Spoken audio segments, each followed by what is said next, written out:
Hello everybody, I am Fireflower, a modder and CC creator for Sims 2. Today I'd like to teach you a little bit about managing Polycount with Blender. Now, there are many ways to reduce your Polycount and many reasons to. I'll outline the basics ones first.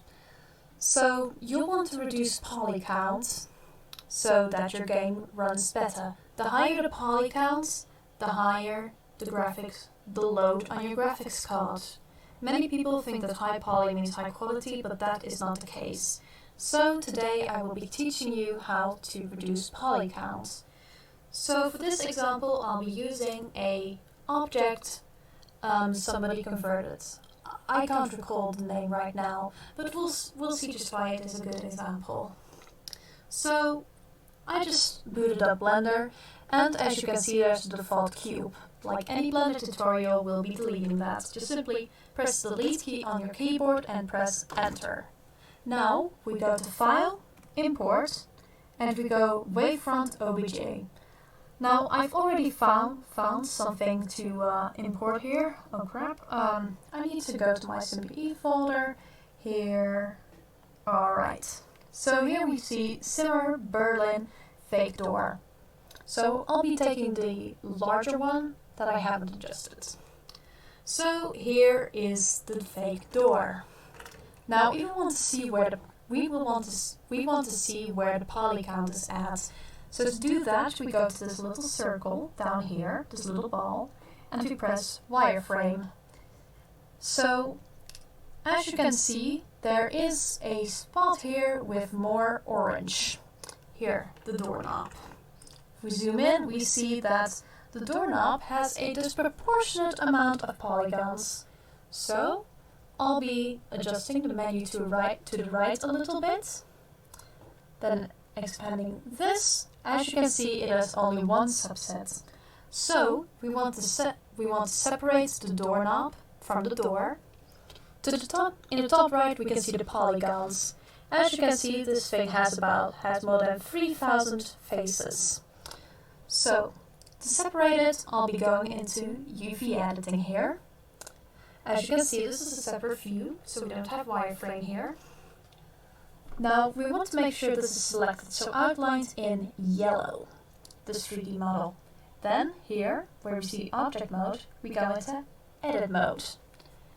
Now, we want to make sure that this little button here is enabled. Keep UV and edit mode mesh selection in sync.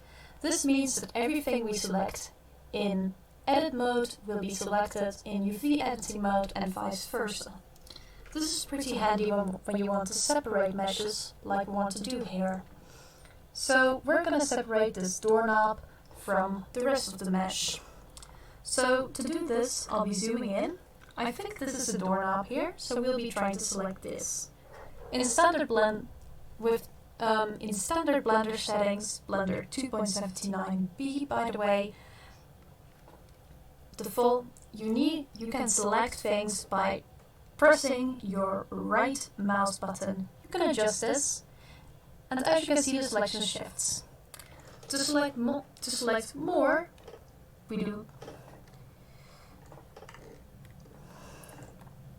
we press Ctrl and left click. This is with emulate free mouse button. So we select this, and as you can see, we have a part of the doorknob selected. Now we just select the rest, so that's also selected.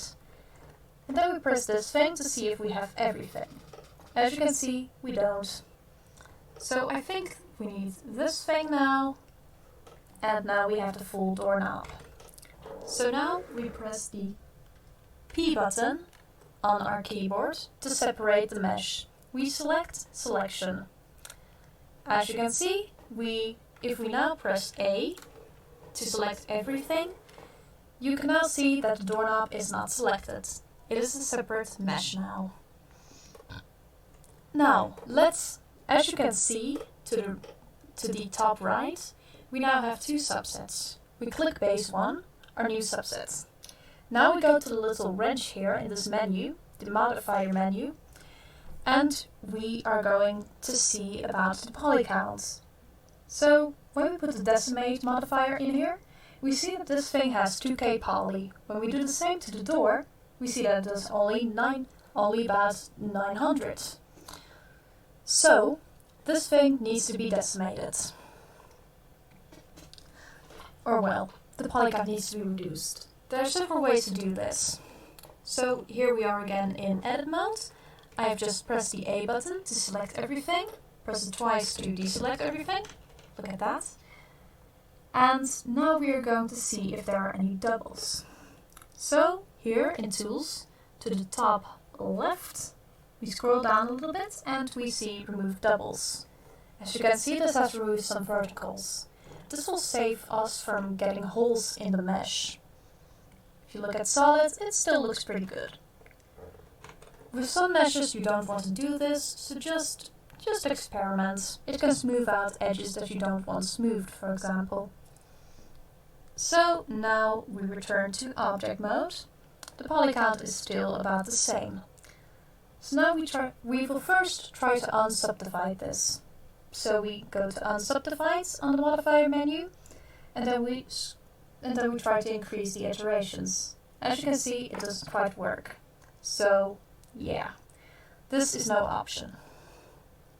So the first step I like to take while in edit mode is to do a limited dissolve. So we go to mesh, we go to clean up, and we go to limited dissolve. As you can see, this is currently set at 5 degrees, and it seems to do a pretty decent job at cleaning up, though it's not perfect. We will need, so we are just going to leave it like this for a bit and check the polycount, which is a lot more manageable here. See, now unfortunately we have to increase it because The Sims 2 wants things triangulated. So we go to, what was it again? Faces, and then we go to triangulate faces, which can also be accessed by Ctrl T.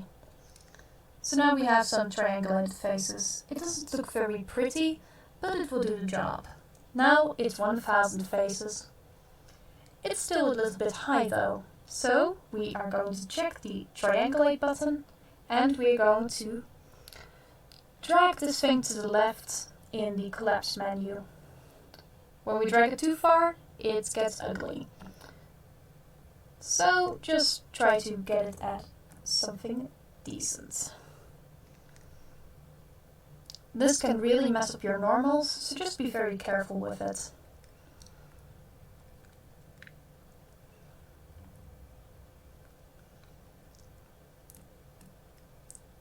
So, okay. I've decimated it to about 450 faces, and I'll apply. It is already triangulated, so we don't have to re-triangulate it. So now we can merge this back with the door again.